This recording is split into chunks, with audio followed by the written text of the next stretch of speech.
भक्तिर्भवति नैष्ठिकी नष्टप्रायेषु अभद्रेषु नित्यं भागवत सेवया भगवदी उत्तमा श्लोके भक्तिर्भवति नैष्ठिकी।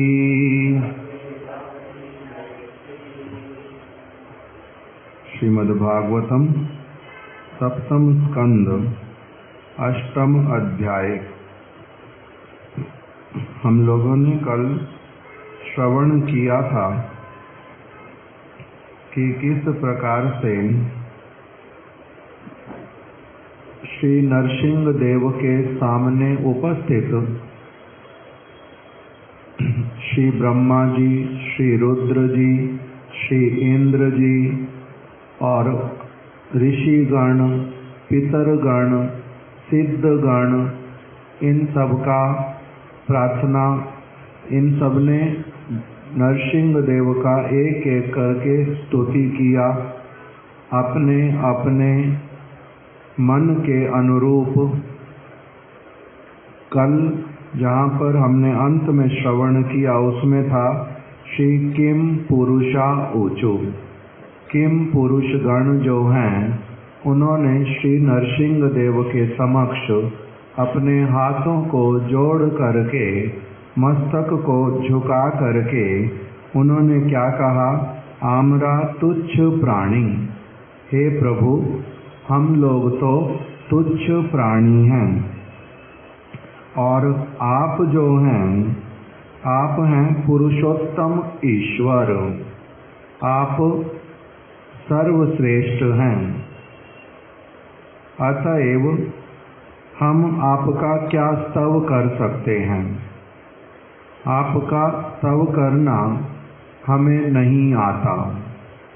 आप पुरुषोत्तम और हम तुच्छ प्राणी। कहाँ तुच्छ प्राणी और कहाँ पुरुषोत्तम भगवान? कोई ऐसा वाला बीच में स्थिति ही नहीं है कि हम आपको समझ करके आपका स्तुति कर सकें। हम बहुत तुच्छ और आप पुरुषोत्तम, हम क्या आपका स्तव करें? किंतु इतना अवश्य ही समझ आता है कि ये जो हिरण्यकश्यपु, ये का पुरुष अर्थात नपुंसक व्यक्ति। किस लिए? क्योंकि इसने केवल मात्र अपने स्वार्थ के लिए अन्य किसी का भी हित अहित, मंगल अमंगल, सुख दुख, इसका कोई भी इसने विचार किया ही नहीं। किसी का विचार नहीं किया, किसी भी अच्छे व्यक्ति के मत के अनुसार नहीं चला सारा जीवन। इसीलिए ये का पुरुष। और आपने तो अभी इसका वध किया, किंतु वास्तविक रूप में ऐसा हमारे को प्रतीत होता है कि इसका मृत्यु तो उसी दिन से ही प्रारंभ हो गया था जिस दिन साधु लोगों ने इसकी तरफ से अपने मुख को मोड़ लिया था। जिस दिन साधु लोगों ने इसके क्रियाकलापों को देख करके दुखी होकर के इसको धिक्कार देना प्रारंभ किया था। वास्तविक रूप में इसका मृत्यु तो उसी दिन से ही प्रारंभ हो गया था। तखोनी भी नष्ट हो या चलो, ये तो उसी समय मर गया था। बाद में जो इसका जीवन रहा वो तो मृत प्राणी वाला ही। इस प्रकार से किम पुरुषों ने ये कह दिया। इसके द्वारा हमें शिक्षा क्या मिल रही है कि सब समय प्रयास क्या करना चाहिए कि सन्मार्ग पर चलें, साधु द्वारा प्रदर्शित मार्ग पर चलें, ऐसे वाला क्रियाकलाप करें जिससे कि भगवत भक्त हमारे प्रति प्रसन्न हो जाए। तब हमारा क्या हो जाएगा, जीवन जीवित होना प्रारंभ होगा और ऐसा दिन ही वास्तविक रूप में मृत्यु वाला होता है जिस समय साधु पुरुष मेरे से अपनी दृष्टि को फेर लें, मेरे को मैं ऐसे वाला कार्य करूं जिसको साधु लोग जिसके ऊपर धिक्कार करते हैं, छी छी ये क्या कार्य कर दिया, वैसे वाला कार्य कदापि नहीं करना चाहिए। श्री वैतालिका ऊचु। अभी वैतालिक जो गण हैं वो कहने लगे, उन्होंने नरसिंह भगवान से कहा, सभासु सत्रेषु तवा अमलम यशो गीत्वा सपर्याम महतिम लभामहे यस्ताम नैषि द्वशमेश दुर्जनो द्विष्ट्या हतस्ते भगवन यथामया। वैतालिक गण ने कहा, हे भगवन, सभाई एवं यज्ञ स्थले आपनार अमल यशोगान करिया आमरा महती पूजा प्राप्त हई। जे दैत्य आमादेर ए पूजा ताहार आयत करिया छिलो, आमादेर भाग्य क्रमे रोगेर न्याय सेई दुष्ट आपना कर्तृक निहत हईलो। वैतालिक गण ने क्या कहा, हे भगवान,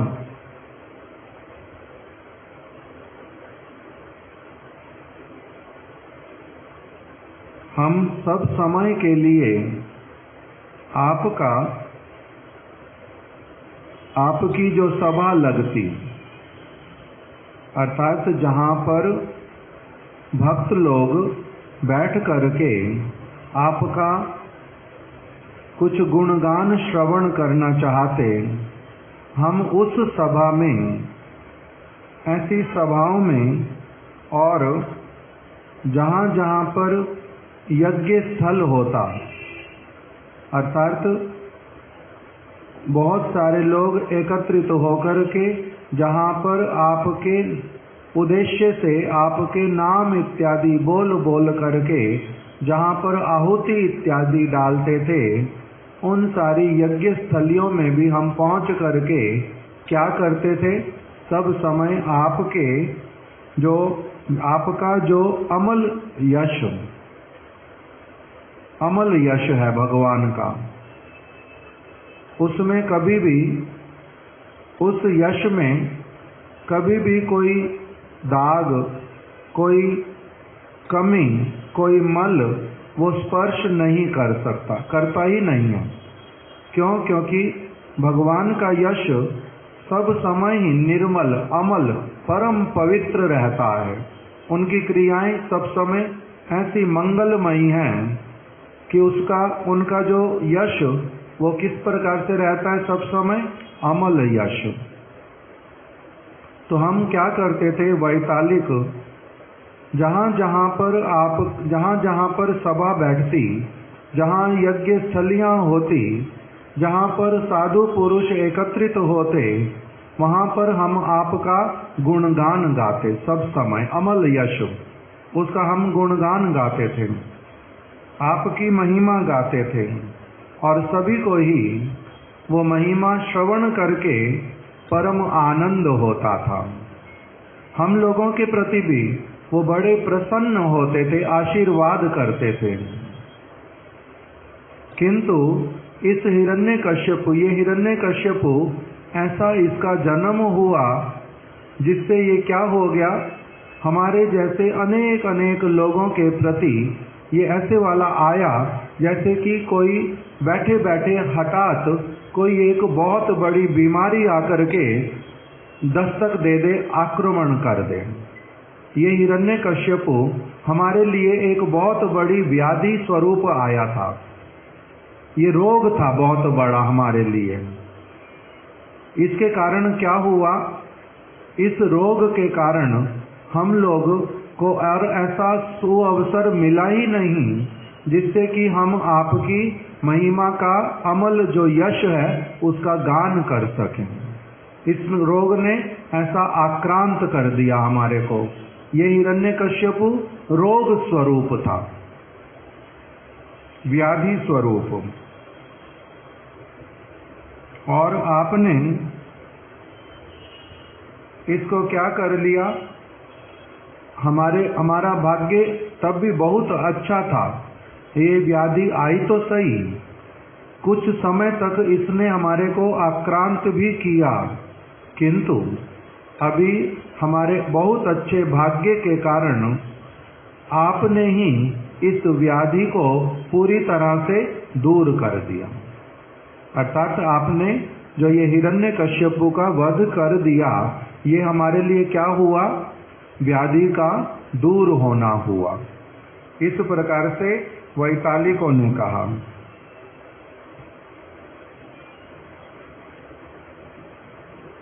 इस दैत्य ने हमारे को जोर जबरदस्ती करके अपनी महिमा गान करने में नियुक्त किया था। हम लोग इसकी महिमा देखते ही नहीं थे, गान उसको क्या करेंगे। इसका जो कुछ तपस्या करना हुआ, ब्रह्मा से वर इत्यादि प्राप्त करना हुआ, वो इसका जो यश वो अमल यश नहीं था, वो मल रहित, मल सहित यश था, मल वाला, मैला कुचैला गंदा, गंदी भावनाओं वाला जो यश। क्यों? क्योंकि इसने अपने मन के भीतर में बहुत दुष्ट चिंताएं करके इस प्रकार की तपस्या इत्यादि वर इत्यादि को प्राप्त किया था। इसका मूल जो था इसके हृदय में, उस सारे अच्छे कार्य को करने पर भी, कुछ अच्छा कार्य करने पर भी इसके मन के भीतर की जो दुष्ट भावना, उसी ने इसकी समस्त क्रियाओं को क्या बना दिया था, मल युक्त बना दिया था। इसलिए इसका जो ये महिमा कि हिरण्यकश्यपु ने इतना तपस्या किया, हिरण्यकश्यपु ने ब्रह्मा जी को प्रसन्न कर लिया, हिरण्यकश्यपु को कितने प्रकार के वर प्राप्त हुए, ये जो सारा कुछ उसका यश, ये वास्तविक रूप में कैसा था, ये था मल युक्त यश। हम उसको गान करना ही नहीं चाहते थे, किंतु वही जोर जबरदस्ती करके अपने बल से हम सबको इसी प्रकार का ही यश गान करने में लगाता था अपने वाले।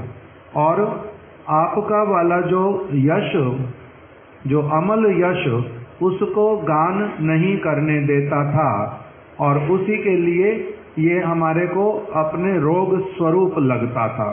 आपने आज ये रोग हमारा दूर कर दिया, इसलिए हमारे को ऐसा प्रतीत होता है कि हम लोग बीच में किसी कारणवश अपने प्रारब्ध से, किसी अदृष्ट के कारण जो ये दोष आया था बीच में हमारा, वो आज हमारे भाग्य से, आपकी कृपा से वो रोग हमारा दूर हो गया। श्री किन्नरा ऊचु।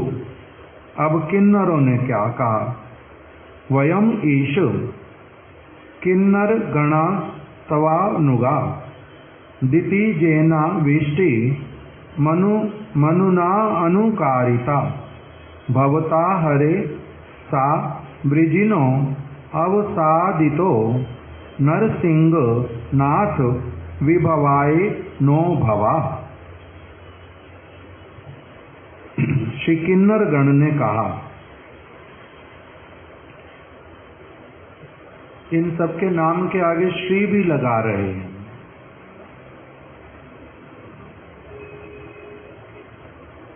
यद्यपि भगवद भक्त के दृष्टिकोण से, ऊपर वाले दृष्टिकोण से इनका स्थिति बहुत निम्न, किंतु निम्न दृष्टि से, नीचे से जब देखते हैं तब इनका स्थिति बहुत सारे लोगों से बहुत अच्छा भी। सकाम है ये, निष्काम नहीं है, ये तो सत्य है, किंतु सकाम बनना भी जो है वो बहुतों के भाग्य में नहीं होता। सकाम भी बहुत सारे लोग नहीं बनते, भगवान को मानते ही नहीं है। ये कम से कम भगवान को मानते हैं, उनके अस्तित्व को स्वीकार करते हैं, भले ही अपनी कामनाएं हैं, सकाम हैं, किंतु तब भी बहुत सारे लोगों से बहुत उन्नत भी हैं। इसीलिए हम लोगों के लिए एक उपदेश वैष्णव लोग देते हैं कि देवी देवता इत्यादि जो हैं इनका पूजा नहीं करना, उनका पूजा नहीं करना। भगवान ने भगवत गीता में भी बता दिया, इनका पूजा नहीं करना। इनका अगर पूजा करते हैं तो क्या होता है? जो क्या श्लोक है भगवत गीता का? पितर का जो पूजा करेगा वो पितर लोक में जाएगा, देवताओं का जो भजन करेगा वो देवताओं के लोक में जाएगा। यान्ति देव व्रता देवान, जो देवताओं की आराधना करता है, जिस भी देवता की, वो उस देवता के लोक में पहुंच जाता है। और फिर पितृ यान्ति पितृ व्रता, जो पितर लोगों का आराधना करता है वो पितर लोक में पहुंचता है। फिर भूतानि जानती भूतेजा, जो अलग अलग प्राणियों की पूजा करता है। इस जगत में अधिकांश लोग प्राणियों की पूजा करते हैं, अर्थात कोई किसी बहुत सुंदर व्यक्ति की, कोई किसी रूपवान व्यक्ति की, कोई किसी विद्वान व्यक्ति की, कोई किसी कला में निपुण है, उसकी पूजा करने का अर्थ क्या होता है? उसको एप्रिशिएट करना, उसमें हमारा मन जो है उसका आकर्षण होना, इसका नाम ही होता है पूजा करना। मैं किसकी पूजा करता हूँ? हर व्यक्ति अलग अलग लोगों की पूजा करते हैं। जो किसी धनी व्यक्ति को, ये बहुत बड़ा बिजनेसमैन, इसके जैसा बनना है, जो उसको अप्रिशिएट करता है वो उसकी पूजा कर रहा है। जो बोलता है मेरे को ऐसे वाला विद्वान बनना, जैसा आइंस्टाइन था, तो उसके जैसा बनने की जो इच्छा करता है वो किसका पूजक हुआ? आइंस्टाइन का। जो इच्छा करता है ओ ये एक्टर बड़ी अच्छी एक्टिंग करता है, मेरे को भी इसके जैसी एक्टिंग करनी आ जाए, वो उसका पूजक हो गया। कोई किसी को बहुत सुंदर बलवान शरीर देख करके उसी के जैसा ही मैं वर्जिश करूंगा, इसके जैसा शरीर बनाऊंगा, इसके जैसा मेरा मसल्स होना चाहिए, तो वो किसका पूजक हुआ? उस व्यक्ति का। तो इसलिए कह रहे हैं कि जो भूतानि, क्या श्लोक, क्या वचन था? भूतानि जानती भूतेजा, जो जिस प्रकार के प्राणी की पूजा करता है वो फिर उसके जैसा बन जाता है, उसके लोक में जाता है, अर्थात उसका फिर से जन्म इसी लोक में होता रहता है। या फिर जहाँ पर और सुंदर पुरुष रहते हैं और विद्वान पुरुष रहते हैं उनके लोक में वो पहुंच जाता है। तो इससे क्या भगवान ने बता दिया? 3 चीजें बता दी, उसी में सारा कुछ आ गया। पहले बता दिया यान्ति देव व्रता देवान, जिस जिस देवता की आराधना करते हैं, बहुत सारे देवता, उनका अलग अलग व्यक्तियों का अलग अलग स्पेशलिटी, जो जिस स्पेशलिटी के प्रति आकर्षित होकर के जिस देवता का भजन करता है वो फिर उसी देवता के पास में पहुंच जाता है। ये व्यवस्था है भगवान की। यान्ति देव व्रता देवान, पितृ यान्ति पितृव्रता, जो अपने पितरों की, हमारा कुल ये वाला है, उस कुल में ये व्यक्ति आए हैं, उन्होंने ये काम किया है, मेरे में उनका जो रक्त है वो प्रवाहित हो रहा है, मैं उनका ऋणी हूँ। इस प्रकार का सारा विचार लेकर के जो अपने जिस जिस पितर का आराधना करता है वो फिर कहाँ पहुँचता है? पितर लोक में, पितरों के पास पहुँचता है। तीसरा फिर क्या बता दिया? भूतानि यान्ति भूतेज्या, जो जिस जिस प्राणी को एप्रिशिएट करके उनका पूजन करता है, उसको एडमायर करता है, वो फिर समय आने पर धीरे धीरे, क्योंकि जहाँ पर अपने चित्त को अधिक से अधिक लगाता है फिर उसको वही वस्तु प्राप्त होती है। जैसे जड़ भरत महाराज जी ने हिरण में अपने चित्त को लगा दिया तो उससे उनका गति क्या हुआ? हिरण वाला गति मिल गया। और भागवत में बतलाया एक व्यक्ति का नाम पुरंजन, उसकी पत्नी का नाम पुरंजनी। पुरंजन सब समय केवल पुरंजनी की ही महिमा गान करता है कि बड़ी गुणशाली, सारा कुछ मेरा मानती है, बड़ी रूपशाली, इसकी भाषा बड़ी मधुर, ये जो कुछ काम करती है बड़े सुंदर रूप में करती है। सारा दिन उसकी महिमा का अपने चित्त के भीतर में गान करता है। तो उसलिए अगला जन्म उसका क्या हो गया?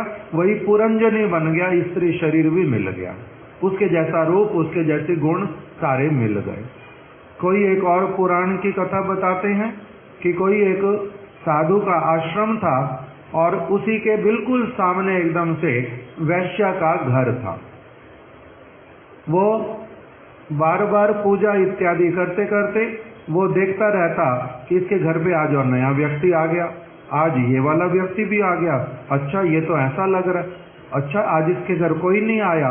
वो सब समय उसी चीज को देखता रहता, मन उसका अपने पूजा में लगता कम और उसकी तरफ लगता ज्यादा। और उसका क्या होता? जो वैश्या थी उसका होता कि मैं कैसी वाली दुर्भागी हूँ, किस प्रकार का देह का व्यापार मेरे को करना पड़ता है। ये साधु कितना अच्छा है, ये क्या करता रहता है? भगवान के लिए तुलसी चयन करता है, पुष्प चयन करता है, भोग निवेदन करता है, भोग बनाता है। साधु यहाँ पर आते हैं, ये अपना ग्रंथ पाठ करता है, वो इस प्रकार से चिंता करती रहती। समय आने पर क्या हुआ? उसका जब मृत्यु हुआ वो पहुंच गई साधु के घर में जन्म लेकर के। और ये कहाँ पर पहुंच गया? ये पहुंच गया ऐसे वाले स्थान पर जहाँ स्त्री शरीर मिला और देह का व्यापार करने वाली स्त्री के गर्भ से जन्म हो गया। उस प्रकार का उसको परिवेश मिल गया। तो इसलिए भगवान ने भगवद गीता में बता दिया, यम यम वापि स्मरण भावे त्यजन्ते कलेवरम। जिस जिस वस्तु का एक व्यक्ति चिंतन करते करते मरता है, अगला जन्म उसका वही वाला होता है। जो श्लोक पहले सुन रहे थे उसमें भगवान ने क्या बता दिया? यान्ति देव व्रता देवान, पितृ यान्ति पितृव्रता, भूतानि यान्ति भूतेज्या, माम यान्ति माम मम याजिनो अपि माम। और जो मेरी आराधना करता है, श्री कृष्ण कह रहे हैं, जो अपने चित्त को मेरे में लगाता है, मेरे रूप को, मेरे नाम को, मेरे गुणों को, मेरे परिकरों को, मेरे धाम को जो एप्रिशिएट करता है, जो उसकी महिमा समझ पाता है, देख पाता है, जो उसके लिए ललायित होता है, वो फिर किसको प्राप्त करता है? मेरे को प्राप्त करता है, मेरे धाम को प्राप्त करता है। इस प्रकार का भगवान ने वचन बोला। क्यों बताना प्रारंभ किया था ये सब कुछ?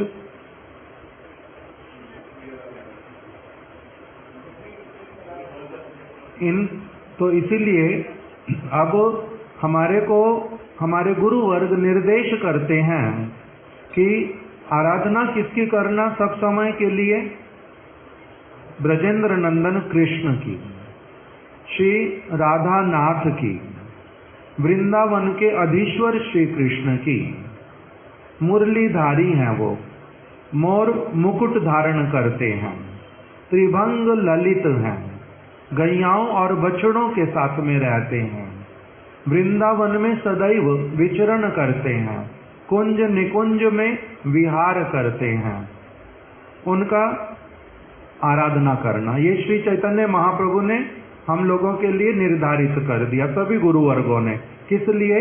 क्योंकि उनका आराधना करने से उनके पास में ही तुम पहुंचोगे, और किसी का आराधना नहीं करना। आराध्यो भगवान ब्रजेश तनयम, आराध्य वो हैं। उसके बाद में फिर भगवान के अवतार हैं बहुत सारे। कृष्ण के ही अपने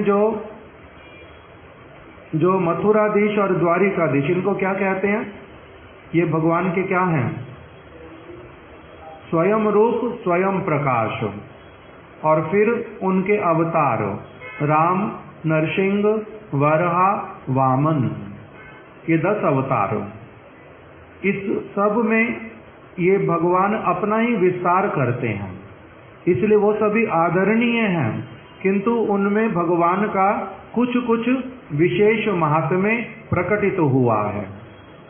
किंतु श्री कृष्ण में संपूर्ण, कृष्ण जो है वो संपूर्ण रसों के भंडार हैं।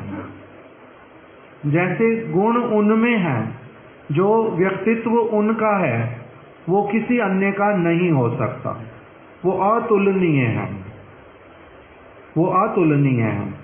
इसलिए नारायण में भी, राम में भी जो गुण बतलाए उससे भी कृष्ण में अधिक हैं ऐसी वाली वस्तुएं जो किसी अन्य में नहीं है। श्री कृष्ण में रूप माधुरी, गुण माधुरी, लीला माधुरी, वेणु माधुरी, ये अन्य किसी में भी नहीं है, उनमें है।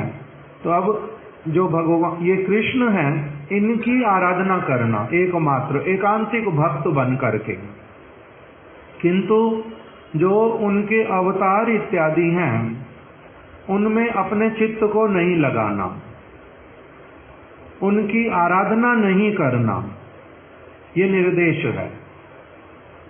फिर देवी देवता इत्यादि ये उन भगवान के द्वारा बनाया गया जो जड़ जगत है, उसमें अलग अलग प्रकार की कार्यों को करने के लिए भगवान ने सकाम होने पर भी कुछ व्यक्तियों को अपनी सेवा में नियुक्त कर लिया है। उनका नाम क्या है? देवता। किसी को जल का देवता बनाया, किसी को वायु का। कहाँ पर ये लोग कार्य करते हैं? इस जड़ जगत में, ब्रह्मांड के अंतर्गत, वैकुंठ में नहीं।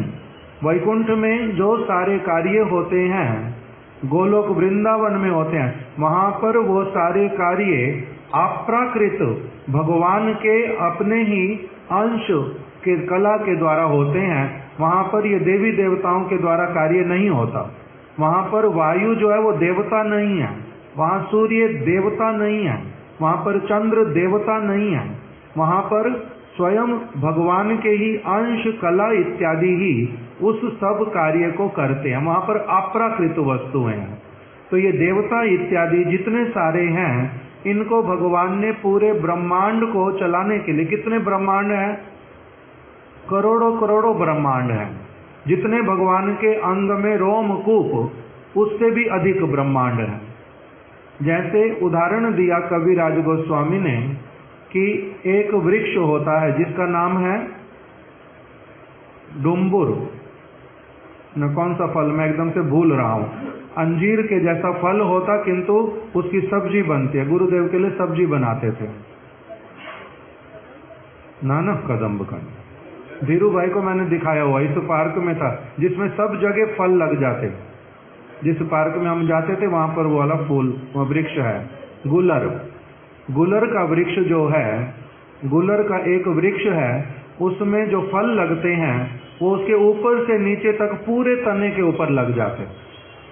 ऐसा नहीं है कि डाल निकलेगी उसमें फिर वो फल निकलेंगे, किंतु उसका अंग अंग में एकदम से पूरा भर जाता है। जिस समय फल आने का समय होता है, जो पार्क, सेंट्रल पार्क, उसमें आगे आगे ही लगा हुआ वो पेड़, तो उसको बोलते हैं गुलर का वृक्ष। जैसे गुलर के वृक्ष में सब और पूरे फल लग जाते हैं, उसी प्रकार से भगवान के रोम रोम में सारे ब्रह्मांड विराजित हैं। उसका तुलना दिया गुलर के वृक्ष के साथ में। तो इतने ब्रह्मांड हैं, इसीलिए बहुत सारे देवताओं को, बहुत सारी देवियों को बहुत सारा कार्य भगवान ने दे करके रखा। ये भगवान के डिपार्टमेंट में ये सर्वेंट है, ये सर्वेंट है।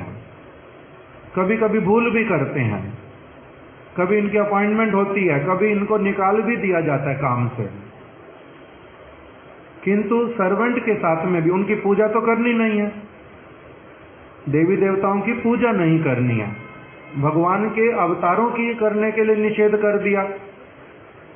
तब फिर देवताओं का तो कहना ही क्या, देवताओं की भी आराधना करना निषेध। किंतु साथ ही साथ में ये भी बताया कि इनका निंदा नहीं करना, इनका अनादर नहीं करना, इनको तुच्छ दृष्टि से नहीं देखना।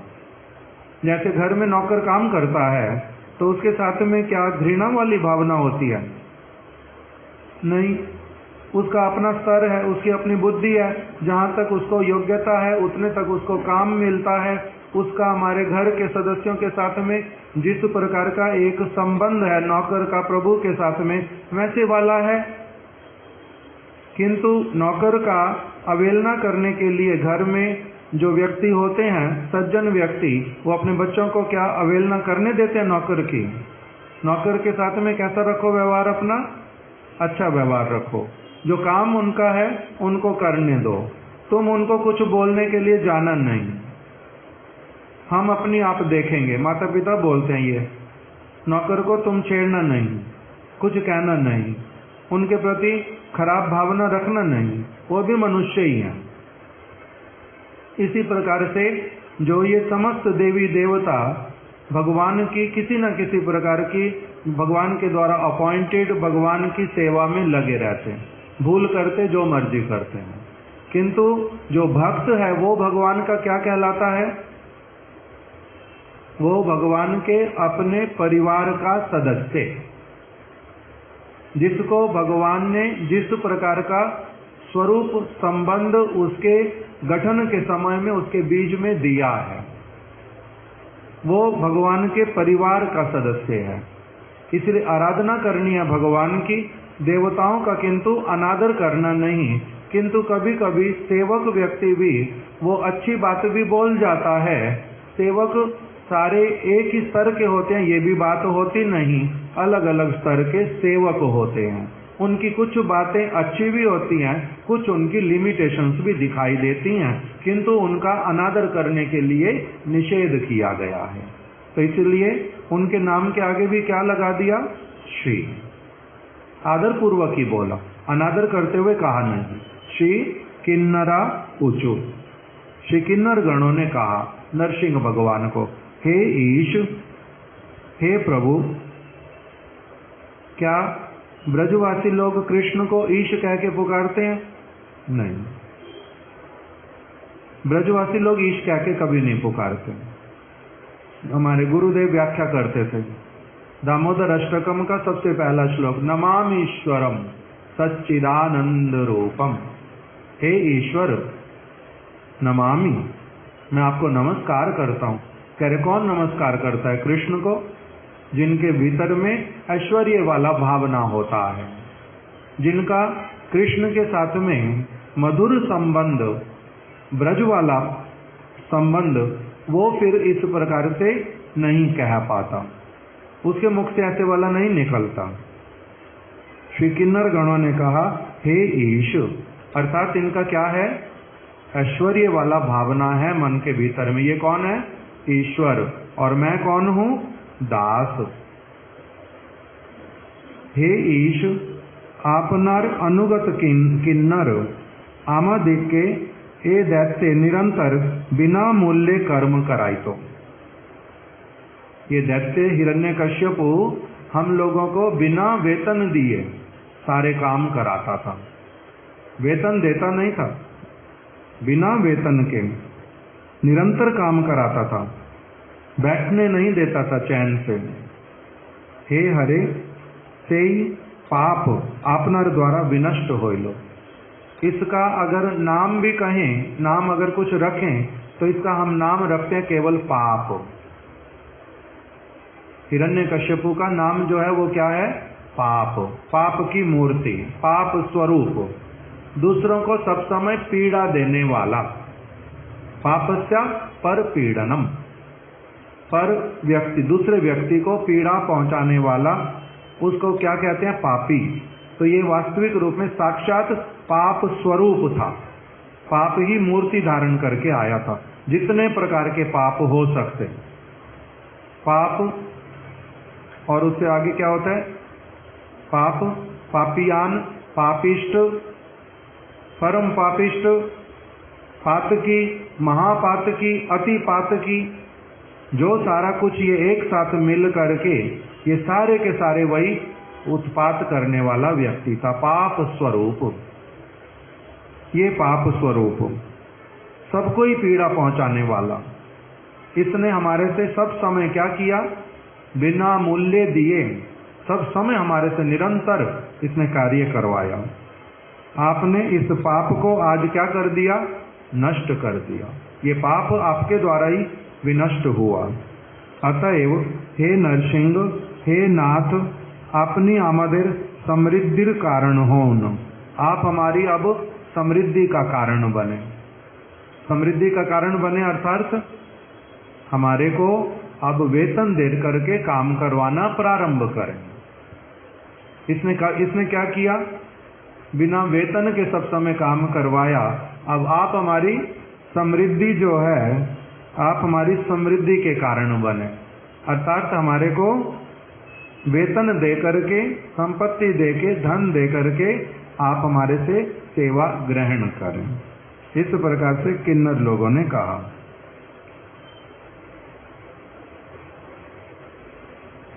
श्री विष्णु पार्षदा ऊचु, ये अब अंतिम श्लोक इस अध्याय का, जिसमें देवताओं का आराधना संपूर्ण हो जाता है। सबसे अंत में श्री विष्णु पार्षदा ऊचु, विष्णु जी के जो पार्षद, उन्होंने भगवान नरसिंह देव को क्या कहा?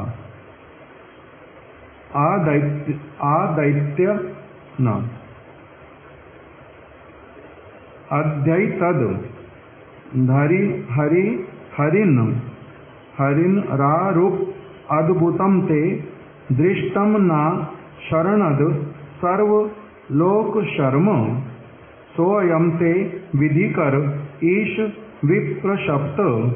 विप्रशप्तस तस्येदम निधन मनुग्रहाय विद्मा। श्री विष्णु पार्षदों ने कहा, हे आश्रय दाता। भगवान कौन है? आश्रय दाता, आश्रय प्रदान करने वाले। सभी को ही आश्रय प्रदान करते हैं। पृथ्वी किसने बना करके दी है? पृथ्वी के ऊपर हम लोग रहते हैं, पृथ्वी हमारा आश्रय है। पृथ्वी ना हो हम चल नहीं पाएंगे। जल अगर हो जाए हम डूब जाएंगे। नदी में जाते जाते जहाँ पर पृथ्वी पैरों के नीचे नहीं आएगी, वहीं पर ही हम क्या हो जाएंगे? जल में डूब जाएंगे। हमें आश्रय किसने दिया? भगवान ने। पक्षीगण वृक्षों के ऊपर रहते अथवा आकाश में विचरण करते, उनको जो ये स्थान दिया हुआ, आश्रय दिया हुआ, ये किसने दिया है? भगवान ने। जो जल के भीतर में प्राणी रहते, नदी में हो, सरोवर में हो, समुद्र में हो, कितने बड़े बड़े प्राणी हैं, उन सबको भी आश्रय किसने दिया हुआ? भगवान ने। उनको ऐसा वाला शरीर दे दिया, शरीर रूपी आश्रय, जिससे वो क्या कर सकते हैं? जल में तैर सकते, जल के भीतर में ही सो सकते। उनको नीचे सतह पर जाना पड़ेगा ऐसा भी कोई बात नहीं है। पशुओं को पृथ्वी पर विचरण करने के लिए, देवताओं को आकाश में विचरण करने के लिए अलग अलग लोक, ये सब आश्रय। हमारे को माता पिता रूपी आश्रय, बुद्धि रूपी आश्रय, सारा कुछ कौन प्रदान करने वाले हैं? भगवान। इसलिए उनको क्या कहते हैं? आश्रय दाता। सभी को ही आश्रय प्रदान करने वाले। हे आश्रयदाता, अद्यई आमरा आपनार এই अद्भुत सर्व लोक मंगल नरसिंह रूप दर्शन कोरिलाम। यद्यपि आपका ये नरसिंह स्वरूप नित्य है। वैकुंठ में एक प्रकोष्ठ है जिसमें आप नित्य अपने परिकरों के साथ में विराजित रहते हैं। उनकी सेवाओं को सब समय परम आनंद के साथ में ग्रहण करते हैं। किंतु हम लोगों ने उस स्वरूप को देखा नहीं था। भगवान के कितने स्वरूप हैं? हम ऐसे 10 अवतार स्तोत्र पढ़ते हैं। भागवत में और एक जगह पर बतलाया 24 अवतार भगवान के, और फिर वहीं पर ही कंक्लूड करते हुए जब 24 अवतारों के नाम ले लिए, वहां पर फिर एक बात बोल दी, असंख्या, कौन सा श्लोक? असंख्या एक अवतारा। हे प्रभु, जैसे अक्षय सरोवर से हजारों हजारों नदियों की धाराएं निकलती हैं, उसकी गिनती कोई नहीं कर सकता। अक्षय जो सरोवर है उसमें से हजारों नदियां निकलती हैं। हजारों क्यों कह दिया? गणना उसकी कर नहीं सकते। असंख्य का अवतार। उसी प्रकार से जैसे अक्षय सरोवर में से असंख्य नदियां निकलती हैं, उसी प्रकार से हे प्रभु, आप में से अनेक अवतार सब समय प्रकटित होते रहते हैं। कब किस ब्रह्मांड में कौन सा अवतार, इसका कोई निर्धारण रहता नहीं। और इनके लोक कैसे वाले हैं? वैकुंठ लोक कहने का अर्थ कितना बड़ा, एक ब्रह्मांड ही इतना बड़ा है कि हमारी जो समस्त प्रकार की गणनाएं उसमें वो नहीं आ सकता। कितना बड़े बड़े ब्रह्मांड हैं जिसमें हजार हजार, 10,000, लाख मुख वाले ब्रह्मा की आवश्यकता पड़ती है सब कुछ देखने के लिए। हमारे वाला जो ब्रह्मांड जिसमें पृथ्वी केवल एक छोटा सा अंश है, उसी में ही 4 मुख वाला ब्रह्मा, और उसमें कितने सारे लोक, कितने ही प्राणी, और फिर कितना बड़ा ये ब्रह्मांडों का श्रेणी होगा। जब बताया कैसे ब्रह्मांड, जैसे गुलर के वृक्ष में सारे फल, इतने सारे ब्रह्मांड, इतनी सारी वस्तुएं, ये केवल जड़ जगत की। फिर जो वैकुंठ जगत है वो कितना बड़ा है, कह रहे हैं कि उसका विस्तार बतलाना, यद्यपि शास्त्र में बतलाया है उसको भी, किंतु इतना बड़ा एक एक भगवद अवतार, उनका अपना अपना एक बहुत बड़ा बड़ा लोक, उसको वहाँ शास्त्रीय भाषा में बोल देते प्रकोष्ठ। उनका अपना अपना लोक है, बहुत बड़े बड़े लोक, बहुत प्रकार के सेवक, बहुत प्रकार की क्रियाएं वैकुंठ में सर्वत्र होती हैं। तो इसी प्रकार से वहाँ पर नरसिंह भगवान का भी अपना एक लोक है वैकुंठ में। उसी के लिए वहाँ पर भगवान के हजारों हजारों पार्षद, कोई किसी अवतार का पार्षद, कोई किसी अवतार का पार्षद, कोई किसी अवतार का पार्षद। तो इसीलिए सभी जो पार्षद लोग हैं वैकुंठ में जो रहते हैं, उनको भी वो सभी को सब समय दर्शन करते हैं ऐसा नहीं होता, और उनका सबका दर्शन करना हो चुका कोई ऐसा पार्षद कहते हैं ऐसे वाला भी नहीं है। कितने असंख्य अवतार, कितने प्रकोष्ठ, कितने परिकर, कितने स्वरूप। इसीलिए जो ये विष्णु पार्षद वो क्या कह रहे हैं कि हे प्रभु, हे आश्रय दाता, आपका ये स्वरूप नित्य होने पर भी हमारी दृष्टि में आज पहली बार ही पड़ा है। हमने पहली बार देखा आपके ऐसे अति अद्भुत स्वरूप को। अद्यई, आज ही पहली बार आपके ऐसे अद्भुत सर्वलोक मंगल, सभी लोकों का मंगल करने वाले जो ये नरसिंह स्वरूप, इसका हमने आज दर्शन किया। हे ईश, এই दैत्य আপনার সেই ब्रह्म शाप ग्रस्त भृत्य, ये दैत्य तो आपका अपना सेवक है। ये जय और विजय में से एक है। ये निर्धारित है कौन है, पता है? हिरण्याक्ष कौन थे और हिरण्यकश्यपु कौन? मेरे को सुना हुआ मैंने, किंतु इस समय बुद्धि में स्पष्ट नहीं है। जो हो। तो उन्होंने कहा ये आपका कौन है? जय और विजय में से आपका ही एक वैकुंठ का पार्षद है, जिनको क्या हुआ था? ब्रह्म शाप। ब्रह्म शाप मतलब ऐसे वाले सनत, सनंदन, सनातन और सनत कुमार, चार जो कुमार, उनको एक साथ में क्या कह दिया? ये चारों कौन है? ब्रह्म में सब समय विचरण करने वाले, जिनके चित्त में सब समय भगवान रहते हैं, इसलिए उनका नाम क्या हो जाता है एक जात में? ब्रह्मभूत। ये ब्रह्म में सब समय चिंतन, ब्रह्म के चिंतन में निमग्न रहने वाले, इसलिए उनको ही कह देते हैं, उनके द्वारा दिया गया श्राप। ब्रह्ममय जो चार कुमार, उनके द्वारा दिया गया जो शापित व्यक्ति, उसको क्या कह दिया? इसको क्या मिला था? ब्रह्म शाप मिला था। अर्थात ब्रह्म में विचरण करने वाले चार कुमारों के द्वारा दिया गया शाप, उसको क्या कह दिया? ब्रह्म शाप। तो ये ब्रह्म शाप प्राप्त हुआ था। परीक्षित महाराज जी को भी कौन सा श्राप लगा था? ब्रह्म शाप। जो अम्बरीश महाराज जी के प्रति दुर्वासा ने किया था, उसका नाम भी ब्रह्म शाप। ब्रह्म शाप कभी विफल होता नहीं, किंतु अम्बरीश के लिए वो विफल हो गया था। इसीलिए परीक्षित महाराज जी ने बड़ा आश्चर्य किया था कि ब्रह्म शाप जो कहीं पर भी विफल नहीं होता, अम्बरीश के लिए वो भी विफल हो गया। प्रभु मेरे को अम्बरीश का चरित्र सुना दो, इसलिए बोला था।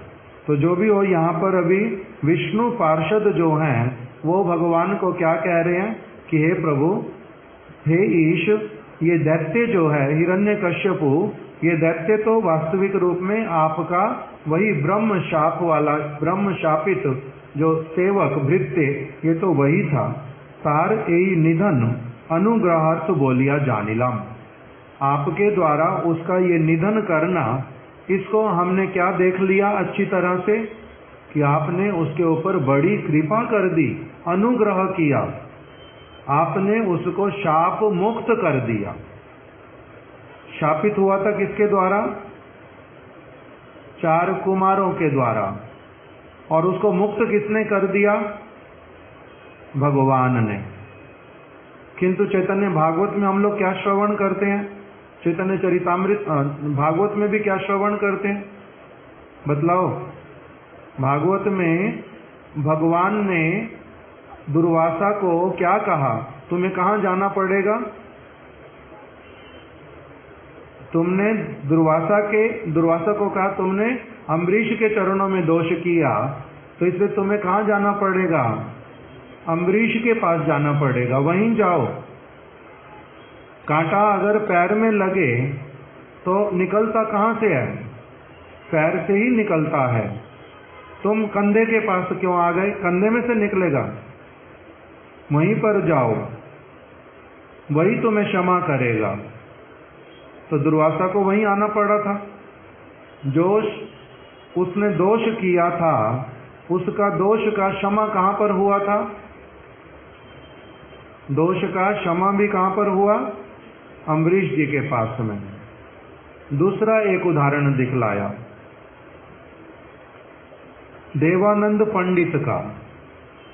महाप्रभु के समय में एक पंडित देवानंद, उनका दोष हो गया था किसके चरणों में? श्रीवास पंडित के चरणों में। और बाद में उनका दोष जो क्षमा हुआ, वो किस प्रकार से हुआ? उन्होंने वक्रेश्वर पंडित का सेवा कर दिया। वक्रेश्वर पंडित की सेवा करने से श्रीवास पंडित के चरणों में किया हुआ अपराध उनका धुल गया। एक हुआ, जिनके चरणों में अपराध हुआ उनके चरणों में ही पहुंचा, वहीं पर क्षमा मिली। फिर किसको? दुर्वासा को। दूसरा देवानंद पंडित, उनको उनका अपराध हो गया था श्रीवास पंडित के चरणों में, किंतु उनको इस वस्तु का बहुत अधिक ज्ञान नहीं था और उन्होंने जानबूझ करके नहीं किया था।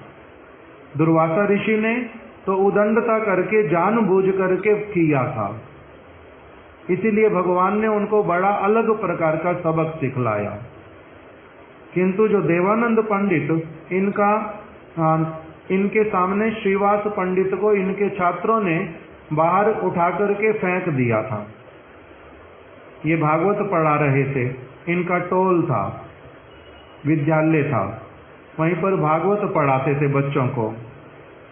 श्रीवास पंडित भी आकर के बैठ गए, सुनने लग गए थे, बीच में रोने लग गए कृष्ण कृष्ण कह करके। छात्रों को लगा कि ये कोई भावुक व्यक्ति, ये हमारे लिए असुविधा करने वाला, हमें भी भागवत ठीक से सुनने देगा नहीं। इसलिए उन्होंने उसको उठा करके अपनी आप से क्या कर दिया, बाहर छोड़ आए, दरवाजा अंदर से बंद कर लिया ताकि फिर भीतर ना आ पाए। और ये पढ़ा रहे थे बैठ करके ऊंचे स्थान पर देवानंद पंडित, इन्होंने अपने छात्रों को कुछ कहा नहीं, रोका नहीं। दोष किसने किया? छात्रों ने। उस दोष का फल लगा किसको? देवानंद पंडित को। क्यों? क्योंकि बड़ा व्यक्ति अपने सामने छोटे को दोष करते देख करके यदि मौन रह जाता है, तब दोष किसके ऊपर चला जाता? सारा उसी के ऊपर ही चला जाता है, बड़े का दोष माना जाता। तो उसका दोष हो गया था, किंतु उनका कोई ऐसा भावना नहीं था, दुर्भावना नहीं था श्रीवास पंडित के प्रति, उनके प्रति तुच्छ बुद्धि नहीं थी। इसलिए उनका जो शासन महाप्रभु ने उनके ऊपर जो किया वो अलग प्रकार का था थोड़ा। उनके घर के आगे से एक दिन वक्रेश्वर पंडित जा रहे थे।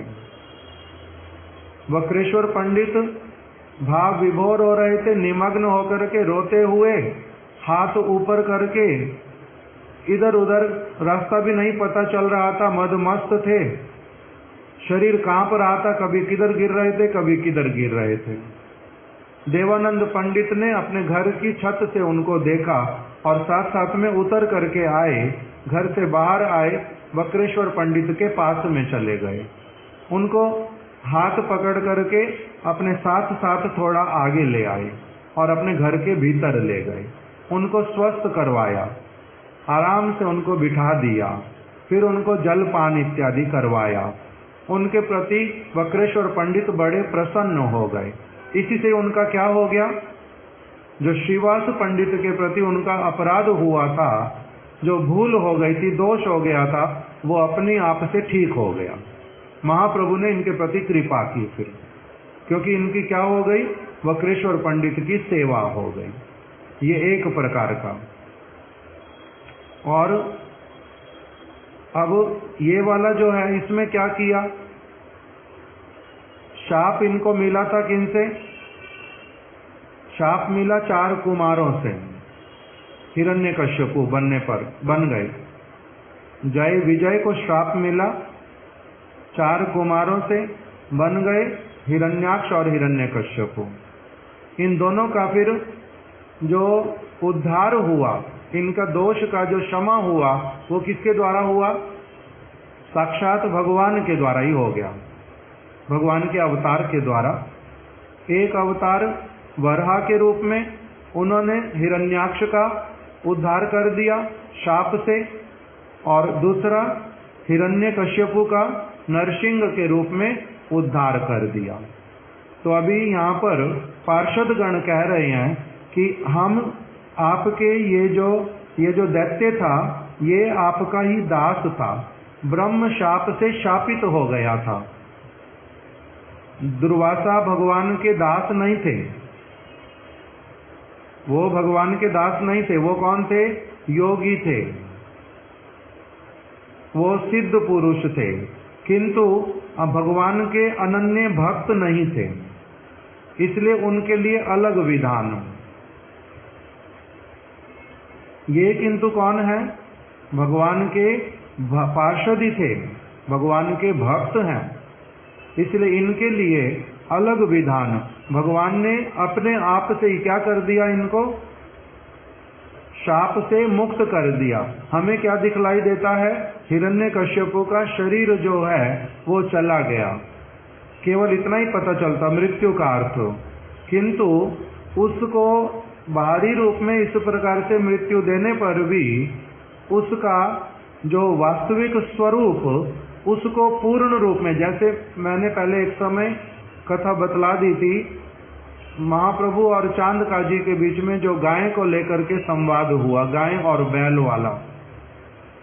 चांद काजी ने बोला महाप्रभु को कि तुम्हारे शास्त्रों में तो लिखा हुआ है ना कि ऋषि लोग गाय को मारते थे, गाय का वध कर देते थे और फिर उसका मांस इत्यादि जो है उसको खा लेते थे। इस प्रकार से उसने जब पूछा तब महाप्रभु ने क्या कहा कि कलयुग में किंतु ये सब निषेध। गाय माता है, उससे हम दूध लेकर के पान करते हैं। बैल जो है खेत में जुताई करता है, अन्न उत्पन्न करता है, इसलिए वो पिता है। गाय माता है, उनका वध तो करना नहीं चाहिए, तुम लोग क्यों करते हो? तब उस चांद काजी ने बोला आपके भी तो शास्त्रों में लिखा है, ऋषि लोग ऐसा काम करते थे, गाय का वध करते थे, बैल का वध करते थे। तब महाप्रभु ने कहा किंतु ये कार्य कलयुग में निषेध है हमारे लिए। हमारा भी कोई भी ऋषि, कोई भी साधु ये वाला काम नहीं करेगा। किस लिए?